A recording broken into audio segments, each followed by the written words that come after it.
Bismillahirrahmanirrahim. Assalamualaikum warahmatullahi wabarakatuh. Selamat pagi Bu Faiza dan teman-teman sekalian. Kami dari kelompok 9 akan mempresentasikan hasil kerja kami, yaitu tentang konsep Islam sebagai rahmatan lil alamin, konsep ukhuwah Islamiyah, ukhuwah Insaniyah, ukhuwah Wataniyah, yang relevan dengan masyarakat dan budaya Indonesia.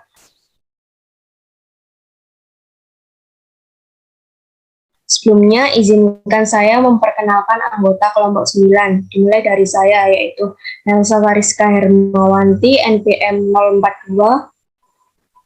Saya Destriana Lutfianti, NPM 043. Saya Vidya Hangya Leviwaningshyun, NPM 044. Saya Raudatul Azhara, NPM 045. Saya Zalia Windy Rohali, NPM 046.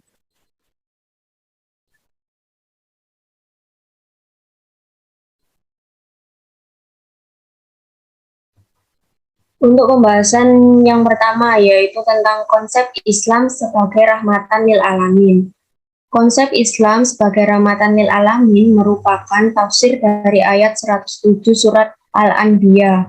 Ayat ini oleh Ahmad Mustafa Al-Maragi ditafsir sebagai berikut, yang artinya yakni tidaklah aku mengutus engkau Muhammad dengan Al-Quran ini, dan yang serupa dengan itu berupa syariat dan hukum yang menjadi pedoman kehidupan bahagia di dunia dan di akhirat, melainkan sebagai rahmat dan petunjuk bagi kehidupan mereka di dunia dan di akhirat. Dan sebagai agama Islam adalah manifestasi damai itu sendiri. Dari kata salima menjadi yaslamu, salaman, dan salamatan, serta kata turunan lainnya, yang di dalam Al-Quran menjelaskan bahwa setiap kata berasal terderivasi serta terkonjugasi dari kata Islam secara esensial, merujuk kepada pengertian damai, perlindungan, keamanan, dan kenyamanan. Implementasi Islam sebagai rahmatan lil alamin yang relevan dengan masyarakat dan budaya Indonesia. Yang pertama yaitu menerima kesatuan dalam keberagaman. Kedua yaitu menjaga hubungan dengan Allah, manusia, dan alam. Yang ketiga yaitu toleransi. Selanjutnya yaitu pengimplementasian Islam rahmatan lil alamin dalam berbagai aspek kehidupan. Yang pertama yaitu dalam aspek ibadah, yang kedua dalam aspek kemanusiaan, yang ketiga dalam aspek sosial dan muamalah. Materi selanjutnya akan dibawakan rekan saya.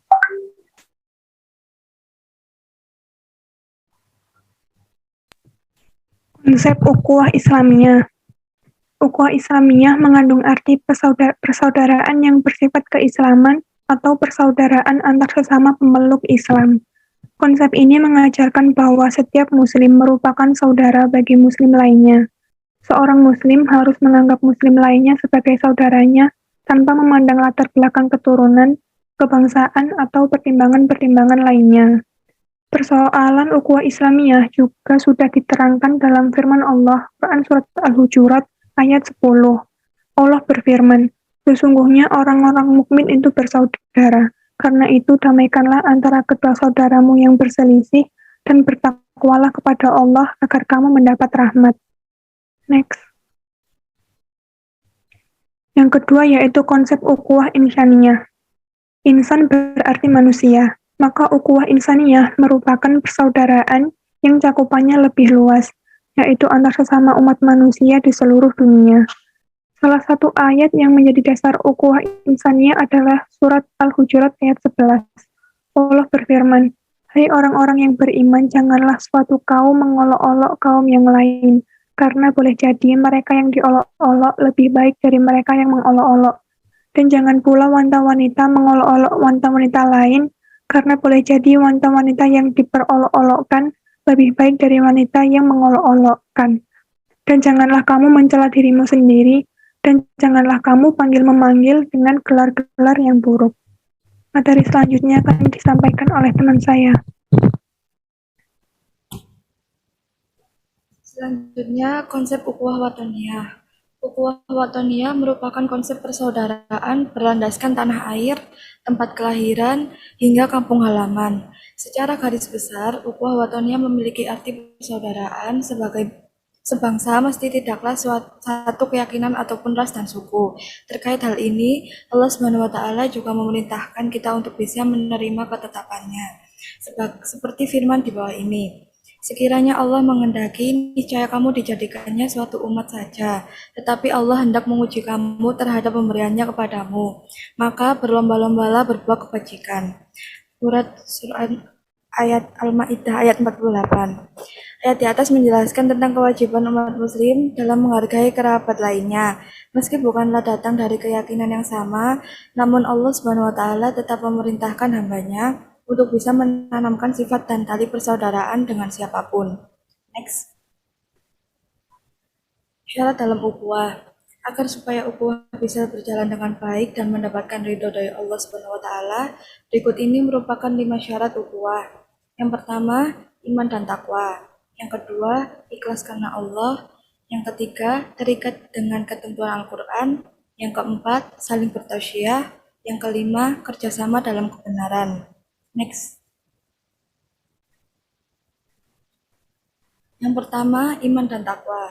Iman dan takwa merupakan pijakan untuk bersaudara, karena itu sesama muslim hendaknya bersaudara dan persaudaraan itu harus didasari oleh iman dan takwa kepada Allah Subhanahu wa taala. Yang kedua, ikhlas karena Allah. Keikhlasan kepada Allah menjadi persyaratan dalam membangun ukhuwah, karena dengan itu persaudaraan itu menjadi sejati. Yang ketiga, terikat dengan ketentuan Al-Quran. Ukhuwah Islamiyah adalah persaudaraan dalam Islam yang segala keaktivitasannya harus didasarkan atas dasar syariat Islam, yaitu Al-Quran dan Hadis. Apabila persaudaraan tidak didasarkan dua hal tersebut, maka tidak akan terwujud apa yang dinamakan ukhuwah itu. Next.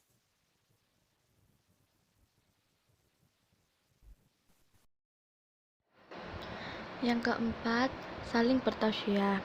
Perlu disadari bahwa manusia adalah makhluk yang tidak sempurna, masing-masing memiliki kekurangan dan kelemahan.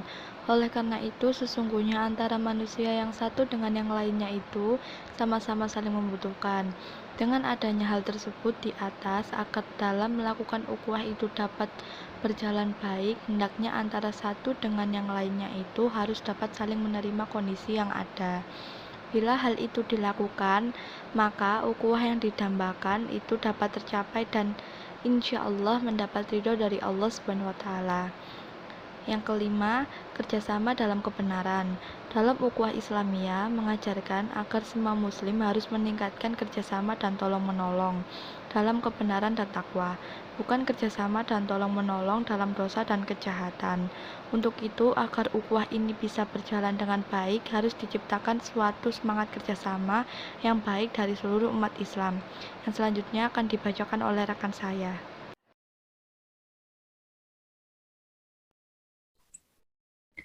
Untuk yang selanjutnya yakni hak-hak ukhuwah. Islam merupakan agama yang dibangun untuk saling menyayangi dan mengasihi. Bahkan antara seorang muslim yang satu dengan muslim yang lain disebut sebagai saudara. Sehingga untuk menjaga kekokohan ini, maka semua ukhuwah muslim terikat dalam bentuk hak dan kewajiban. Apabila ini yang menjadi kewajiban kaum muslimin, maka ukhuwah ini mewajibkan mereka saling memenuhi hak satu dengan lainnya. Di antara hak tersebut adalah yang pertama, mencintai karena Allah Subhanahu wa taala, yaitu tanpa membedakan nasab di antara mereka, juga tanpa egoisme yang membawa mereka kepada sifat tidak baik, akan tetapi karena Allah Azza wa Jalla semata-mata. Yang kedua, mendamaikan mereka. Apabila ada perselisihan dan perpecahan di antara mereka, maka kewajiban seorang muslim adalah mendamaikannya. Yang ketiga, jujur dalam bermuamalah. Hendaknya mereka bermuamalah dengan jujur, tidak berdusta, tidak berkhianat, dan tidak menipu dalam jual beli.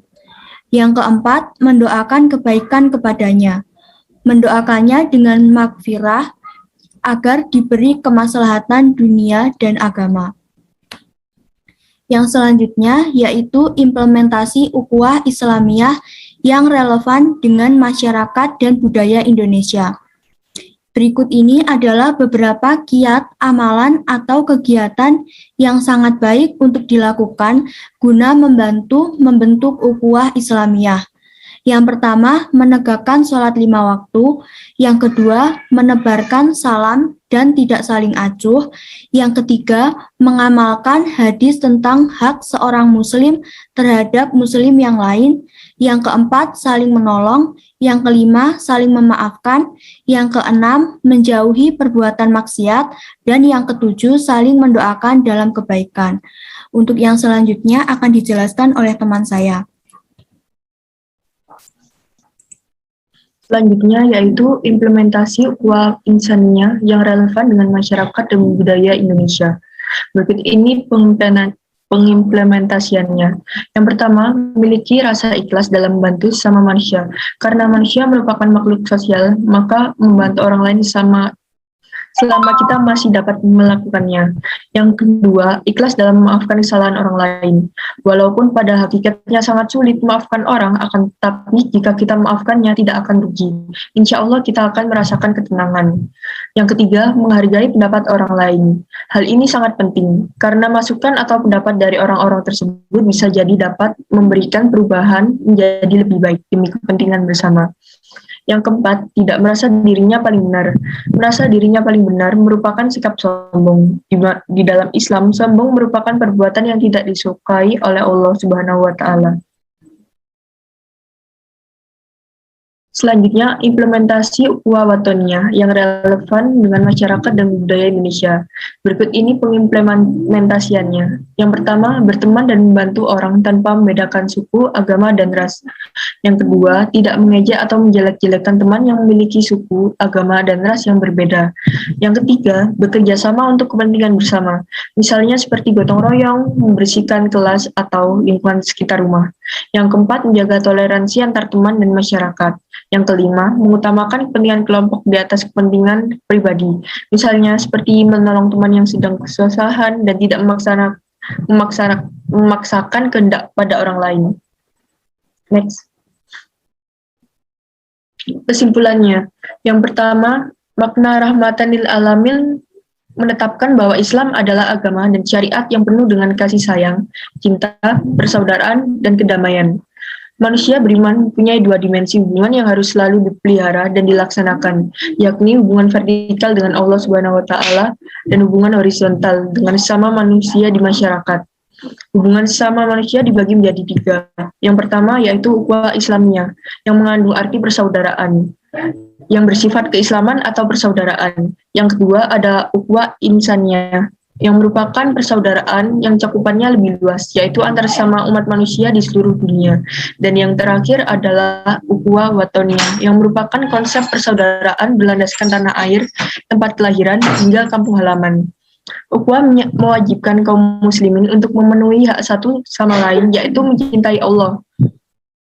Karena Allah mendamaikan mereka, jujur dalam bermuamalah, dan saling mendoakan kebaikan.